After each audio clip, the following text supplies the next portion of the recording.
Olá pessoal, a nossa aula de hoje vai ser a respeito de dinâmica de populações.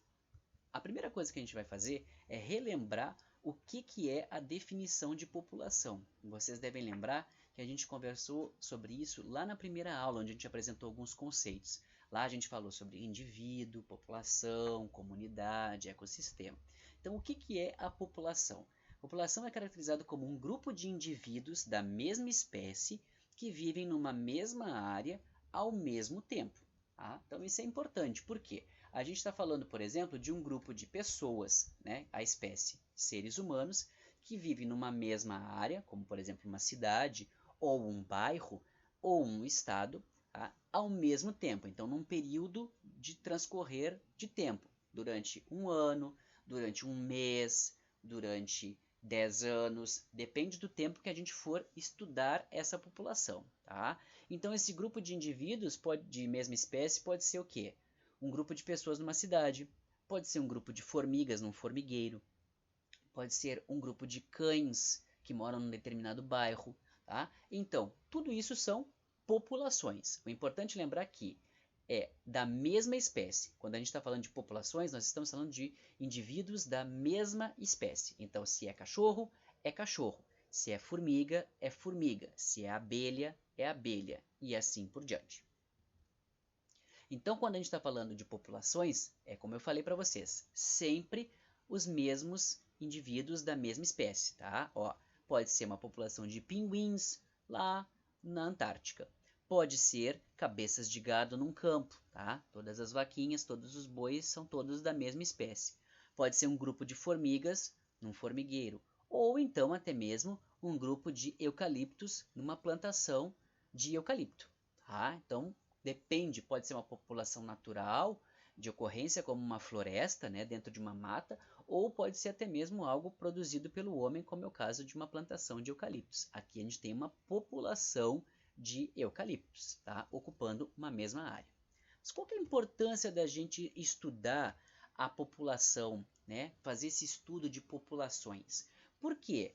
Se eu te fizer a seguinte pergunta, é mais fácil vocês, morando aí em Bagé, encontrarem e se tornarem amigos, por exemplo, de uma pessoa que mora em Bagé, ou se tornarem amigos de uma pessoa que mora em Pelotas, ou Porto Alegre, ou São Paulo, por exemplo, né?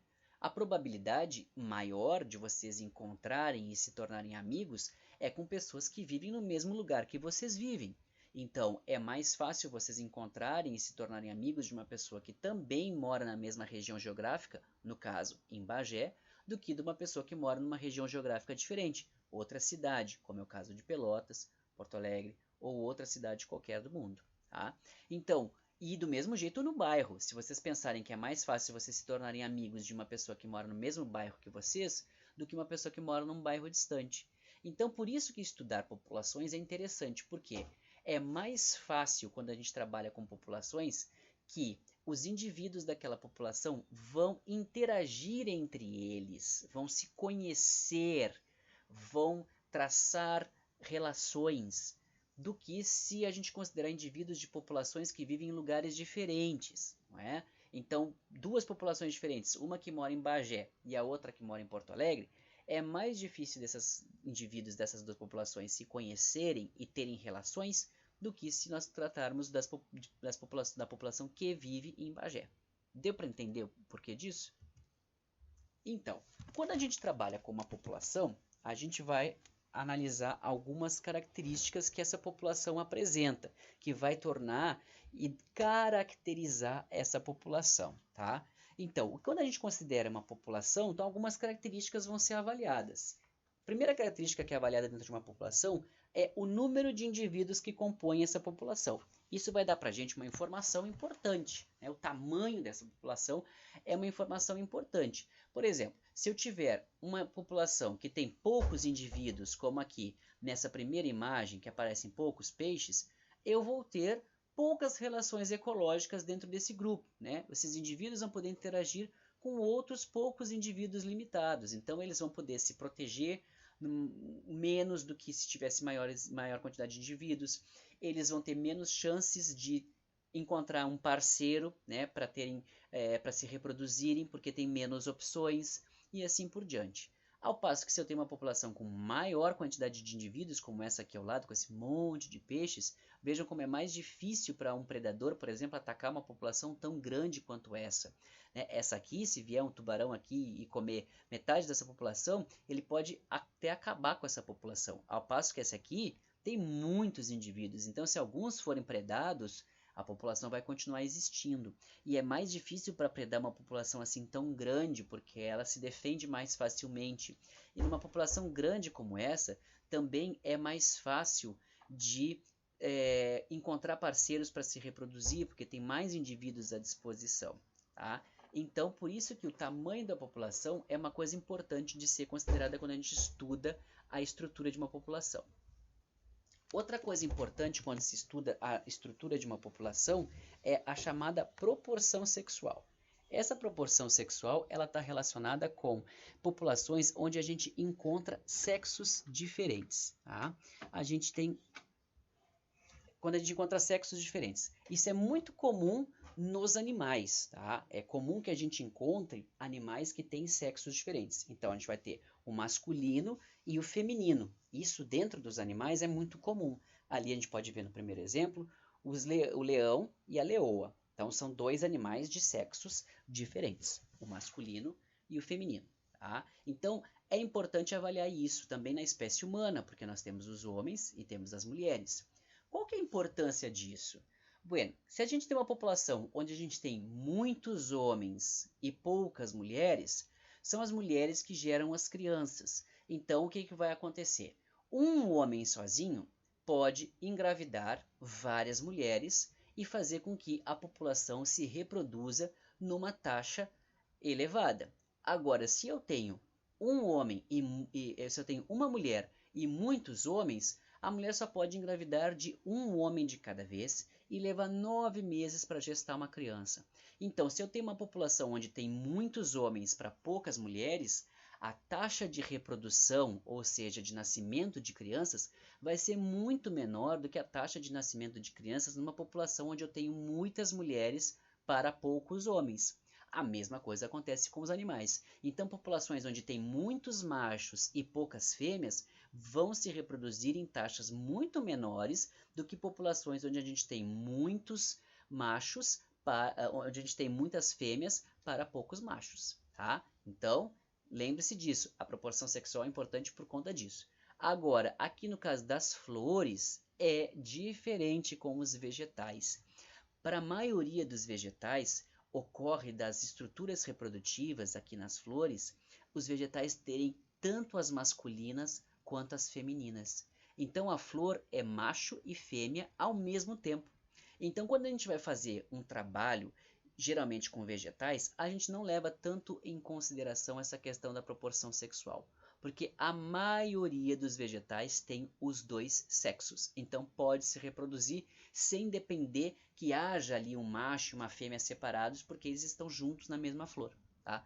Existem algumas espécies de plantas que sim, têm os sexos separados, mas a maioria tem os sexos juntos. A gente chama isso de hermafrodita. Outra coisa importante que a gente tem que avaliar numa população é a chamada proporção etária. O que isso quer dizer? A idade dos indivíduos que compõem essa população.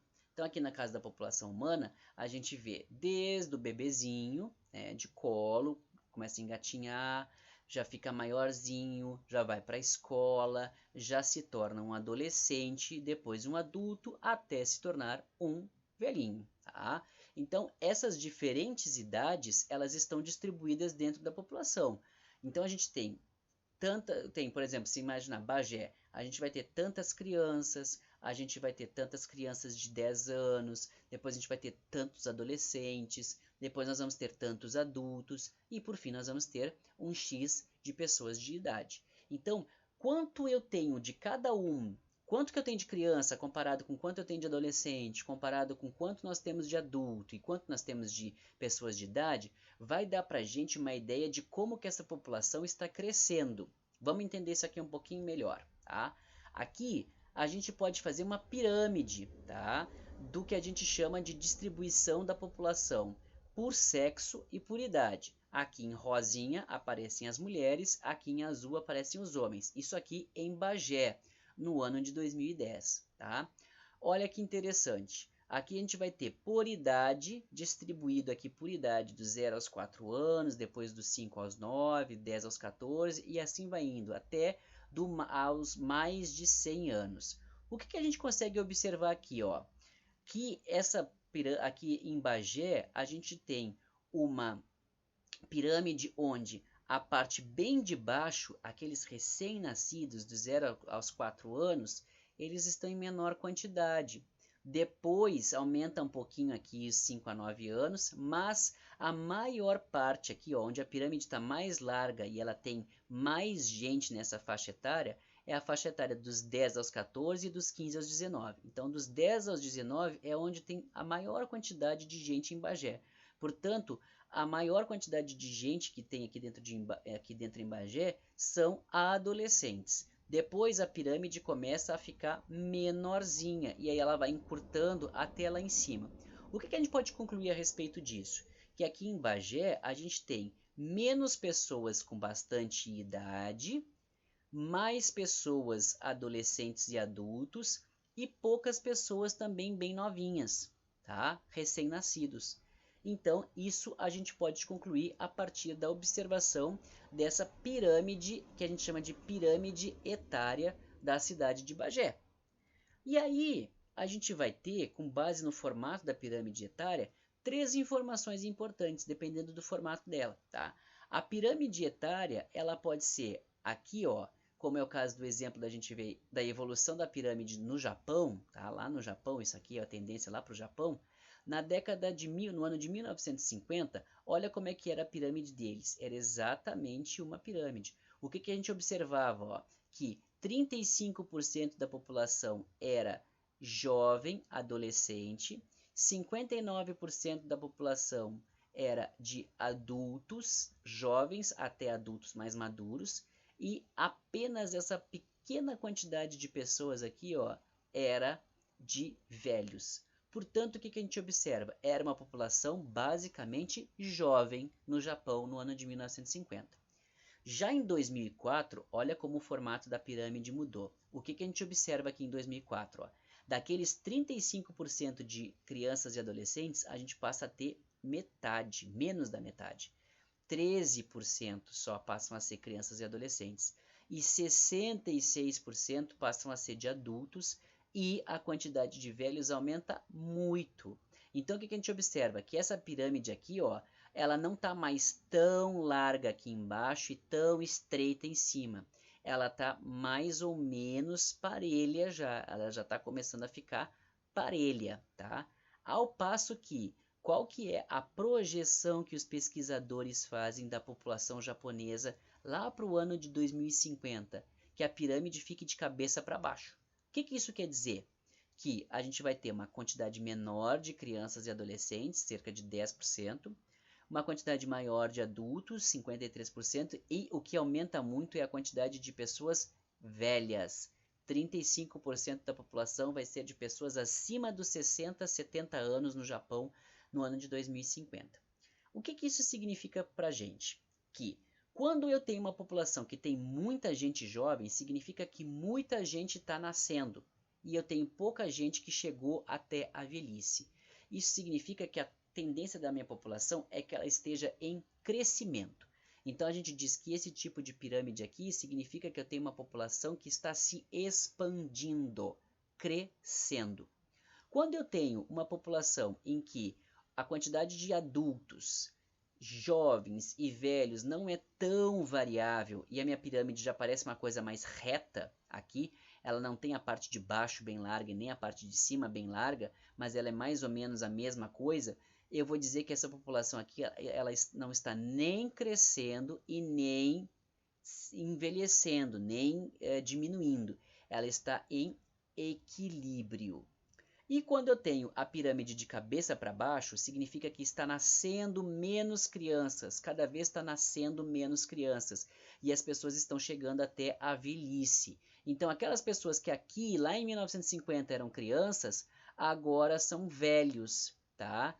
E aí o que acontece? Como não tem nascido mais crianças, cada vez eu tenho menos crianças e adolescentes e cada vez as pessoas estão só adultos, porque nasce pouca criança. Então eu tenho uma maior quantidade de velhos e adultos do que de criança.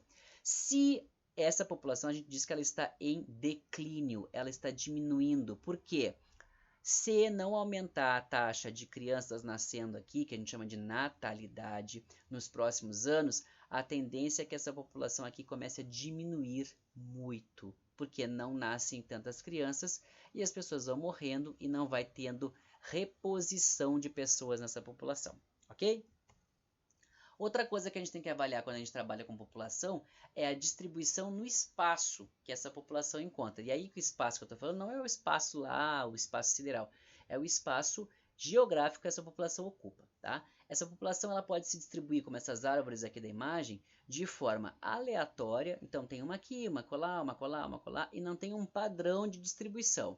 Ora elas estão mais perto, ora elas estão mais longe, então a distribuição é ao acaso. Quando a gente tem uma distribuição aqui ó, em grupos, como acontece aqui no exemplo B, eu tenho a chamada distribuição agregada. Isso aqui significa que a população ela acontece em manchas dentro do local que eu estou avaliando. Significa que provavelmente aqui, ó, onde eu tenho mais concentração, tem mais nutriente, tem mais alimento para essas plantas, tá? Mais água, por exemplo. Então elas se encontram nos lugares onde as condições são mais favoráveis. Então se aqui tem mais água e aqui no meio não tem tanta água, as plantas elas vão acontecer aqui que tem mais água, aqui que tem mais água e aqui que tem mais água. Nesse meio aqui que está vazio, provavelmente não tem muita água, por exemplo.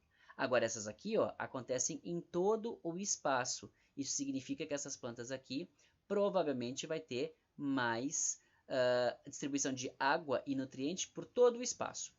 Ao passo que essas espécies aqui, ó, elas vão acontecer distribuídas de forma uniforme, distantes umas das outras. Por quê? Elas estão competindo pelos nutrientes. Então, uma quer ficar longe da outra, para cada uma ter o seu espaço para comer o seu alimento, pegar a sua água do solo, pegar o seu solzinho para poder fazer a sua fotossíntese e não competir por espaço e por nutriente com a outra, tá?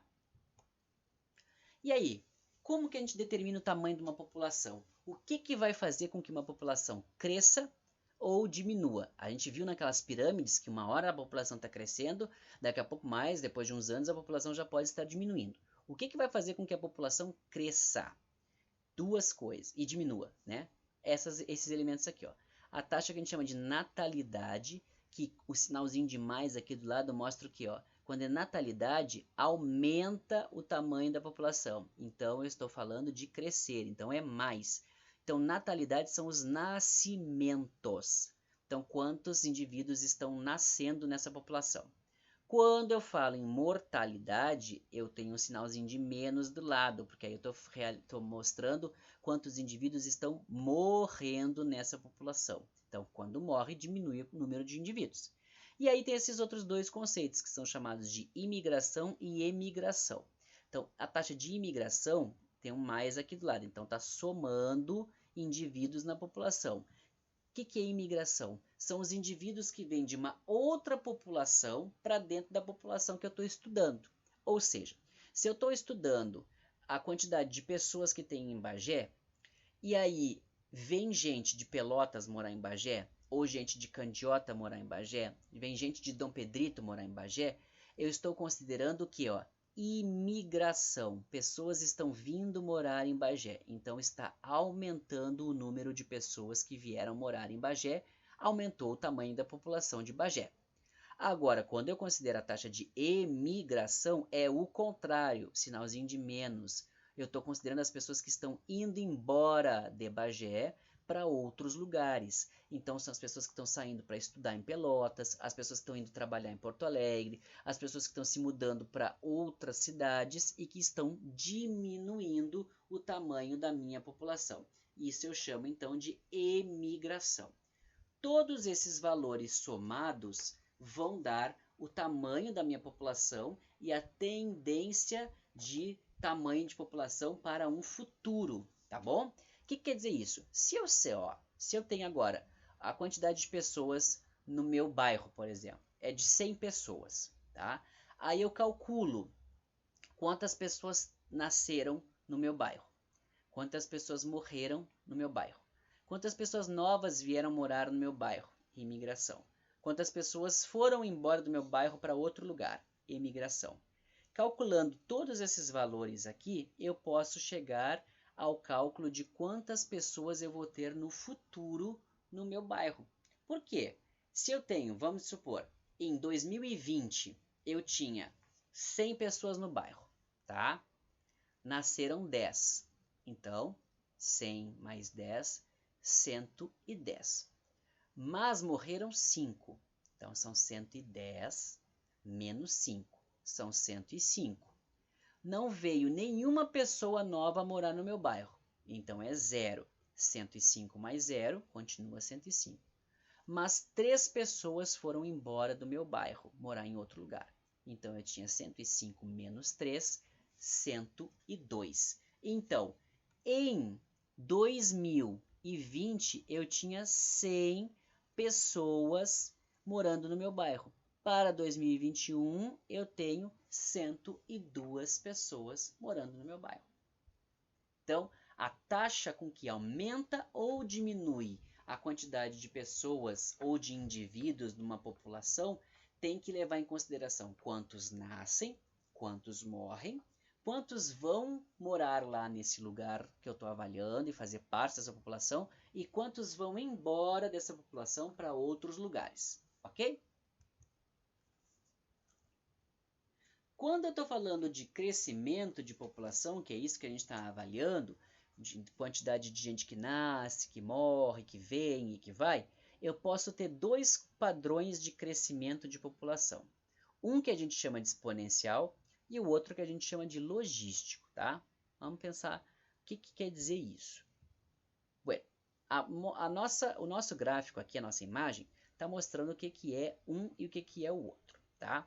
Aqui no crescimento chamado de exponencial, a gente diz o seguinte, que a população cresce, olha aqui a curva de crescimento, ao longo do tempo, sem nenhum impedimento. A curva forma um J, ela vai crescendo, crescendo, crescendo, crescendo, crescendo, crescendo, crescendo, sem limite, tá? Agora, quando a gente tem o chamado crescimento logístico, o tamanho da população vai crescendo ao longo do tempo, mas a gente não observa essa subida que parece um foguete indo para cima direto. A gente observa que ela vai crescendo, crescendo, crescendo, crescendo, e chega que em um momento ela começa a diminuir o crescimento.